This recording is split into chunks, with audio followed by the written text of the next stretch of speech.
नमस्कार विद्यार्थियों। आज हम बीए पाठ प्रथम के द्वितीय प्रश्न पत्र प्राचीन भारत का इतिहास देख रहे हैं और आज हम देखेंगे कि हर्ष की साहित्यिक अभिरुचि कैसी थी। हर्षवर्धन विद्वानों का सम्मान करता था, उनका आश्रय दाता था। हेनसांग लिखता है कि हर्ष के राजकोष का एक भाग विद्वानों को पुरस्कार देने में खर्च होता था। वाणभट्ट उसका दरबारी लेखक था और दो महान ग्रंथों की रचना की, हर्षचरित्र और कादम्बनी। स्वयं हर्ष ने संस्कृत में 3 नाटक नागानंद, रत्नावली और प्रियदर्शिका लिखी। संस्कृत साहित्य में इन नाटकों का विशेष महत्व है। स्वयं वाणभट्ट ने हर्ष को सुंदर काव्य रचना में प्रवीण बताया है। हर्ष की सभा में वाण के अतिरिक्त मयूर, हरिदत्त, जयसेन, मतंग दिवाकर आदि प्रसिद्ध कवि और लेखक रहते थे। हर्ष के समय में प्राचीन साहित्य और शास्त्रों का अध्ययन अच्छी तरह से प्रचलित था।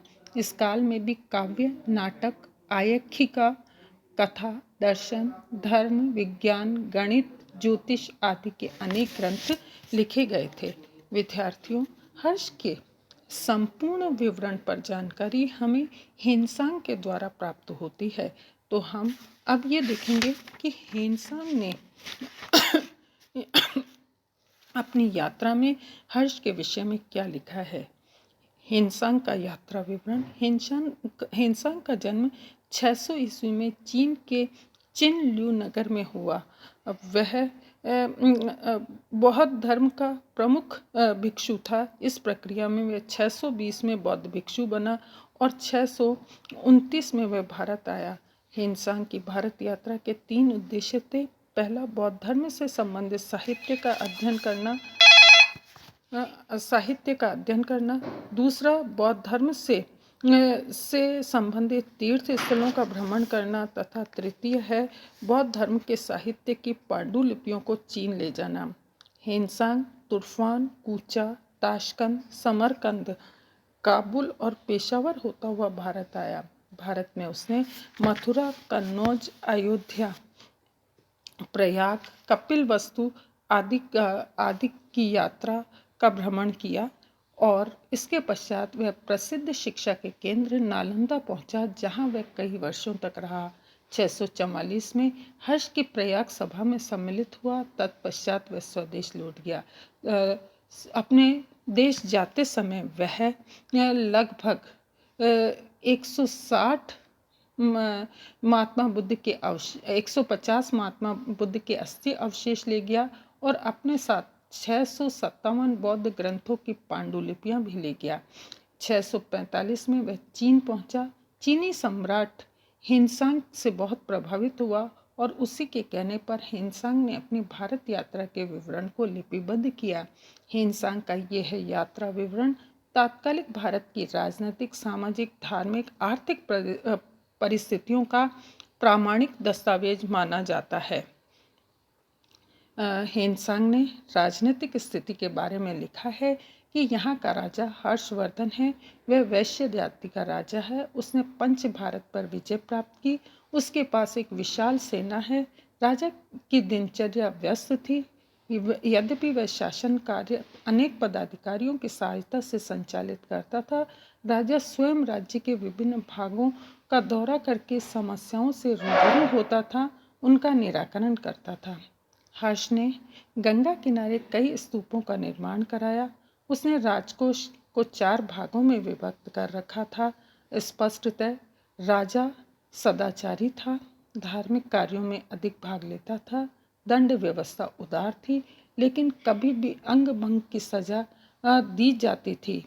राजद्रोह के अपराध में आजीवन कारावास दिया जाता था। छोटे अपराधों के लिए दंड की व्यवस्था थी। प्रांतीय और ग्रामीण शासन स्थानीय प्रतिनिधियों को शामिल किया जाता था। इसमें राजतंत्रात्मक शासन प्रणाली में भी स्थानीय प्रतिनिधियों को सम्मिलित किया जाता था। राजतंत्रीय शासन प्रणाली में भी स्थानीय शासन का स्वरूप जनतंत्रात्मक प्रणाली की तरह निर्मित था। ग्राम शासन के मुखिया को महतर कहा जाता था, जिसकी सलाह से ही शासन संचालित होता था। दूसरा है धार्मिक स्थिति। देश की 4 जातियां अनेक मिश्रित जातियां थीं। 4 जातियों में पहली जाति ब्राह्मण थी, जो सदाचारी और धर्मनिष्ठ थे। वे वेद का अध्ययन करते थे। उन्हें यज्ञ, पूजा और गूढ़ शास्त्रों का भी ज्ञान था। वे अपनी शुद्धता और ज्ञान के लिए प्रसिद्ध थे। वे सामान्यतः श्वेत वस्त्र धारण करते थे। दूसरी जाति क्षत्रिय थी। ये वर्षों से शासन से जुड़े थे। क्षत्रिय लोग बड़े साहसी और वीर होते थे और सैनिक होते थे। सैनिक का व्यवसाय पैतृक होता था। शांति काल में वे राजप्रसाद के निकट रहते थे और युद्ध के अवसर पर राजा की रक्षा करते थे। तीसरी जाति वैश्यों की थी। इस जाति के लोग देश विदेश में व्यापार करते थे। चौथी जाति शूद्रों की थी, जो सामान्य कृषि कर्म करके अपनी आजीविका बनाते थे। साधारणतः लोग श्वेत वस्त्र पहनते थे। ऊपर नीचे के वस्त्र बिना सिले होते थे। ये रेशम, ऊन और सूत के होते थे। ब्राह्मण और क्षत्रिय साफ सफाई का विशेष ध्यान रखते थे। क्षत्रिय लोग अंगूर और गन्ने से तैयार की हुई मदिरा पान करते थे। वैश्य लोग तेज मदिरा पीते थे। ब्राह्मण मदिरा का सेवन नहीं करते थे। भोजन में रोटी, सब्जी, दूध, दही, मक्खन, चीनी, सरसों का तेल आदि प्रयोग किया जाता था। प्याज और लहसुन कम लोग खाते थे। जो खाते थे वे नगर के बाहर रहते थे। हेनसांग ने अपनी पुस्तक में धार्मिक स्थिति का वर्णन करते हुए लिखा है कि हिंदू धर्म में शैव धर्म का सर्वाधिक प्रभाव था। थानेश्वर के सभी घरों में शिव पूजा होती थी। स्वयं राजा हर्ष भी शिव की पूजा करते थे। भास्कर वर्मा तथा शशांक भी शैव थे। हेनसांग के वाराणसी में शिव की 100 फुट ऊंची प्रतिभा देखी थी। वह शैव धर्म का केंद्र था। उज्जैन में भी महाकाल का भव्य मंदिर था। शैव धर्म को कापालिक संप्रदाय के लोग गुफाओं में रहते थे। गले में हड्डियों की माला पहनते थे। यह शक्ति की देवी शिव पत्नी की पूजा करते थे, जिसे चंडिका और दुर्गा कहा जाता था। श्री कृष्ण की पूजा भी प्रतिष्ठा थी। हेनसांग लिखता है कि हर्ष अंत समय तक महात्मा बुद्ध, भगवान शिव, भगवान सूर्य की पूजा करता रहा। मूल स्थान के सूर्य मंदिर में सूर्य भगवान की स्वर्ण मूर्ति की स्थापना का उल्लेख भी मिलता है। इस समय बौद्ध विहारों को भी देखा जाता है। इस अवनत अवस्था में हेनसांग ने 5000 बौद्ध विहारों को देखा। इसमें नगरधन का विहार, कान्यकुब्ज का भद्र विहार, गया का महाबोधि विहार, वैशाली का श्वेतपुर विहार प्रसिद्ध है। हेनसांग ने बाल उखाड़ने वाले जिस संप्रदाय का उल्लेख किया है वे संभवतः जैन भिक्षु थे, जिसने श्वेतांबर संप्रदाय के लोगों की प्रशंसा की। लिखा है कि ये लोग दिन रात तपस्या में लीन रहते हैं। सामान्य जन के लिए दान पुण्य का अधिक महत्व दिखाई देता है। गंगा में स्नान करने से पापों की समाप्ति हो जाती है। प्रयाग के संगम स्थल पर स्नान का भी महत्व बताया है। विद्यार्थियों, हेनसांग ने हर्ष के काल की आर्थिक स्थिति पर भी प्रकाश डाला है। हेनसांग हर्षकालीन भारत की आर्थिक स्थिति से संतुष्ट था। उसने लिखा है कि स्वर्ण और रजत निर्मित सिक्कों का प्रचलन था, लेकिन सामान्य जन लेन देन में कौड़ियों का प्रयोग करते थे। कृषि में उत्पादन खूब होता था। कश्मीर और जालंधर में फलों का उत्पादन बहुतायत से होता था।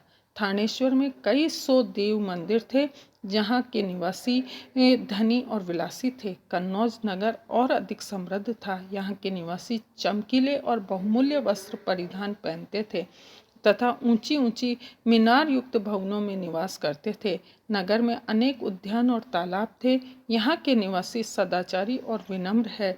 दूर दूर तक धर्म चर्चा करने जाते थे। इस प्रकार हेनसांग ने अयोध्या एवं प्रयाग की भूमि, नगरों एवं वहाँ के नगरवासियों की प्रशंसा की है। इस काल में कुछ नगर प्रतिष्ठा प्राप्त करते हुए कुछ अपना अतीत का गौरव समाप्त करते हुए दिखाई देते हैं। जैसे कान्यकुब्ज की प्रतिष्ठा बढ़ गई और पाटलिपुत्र अब अपना वैभव धीरे धीरे खोता जा रहा था। इति नमस्कार।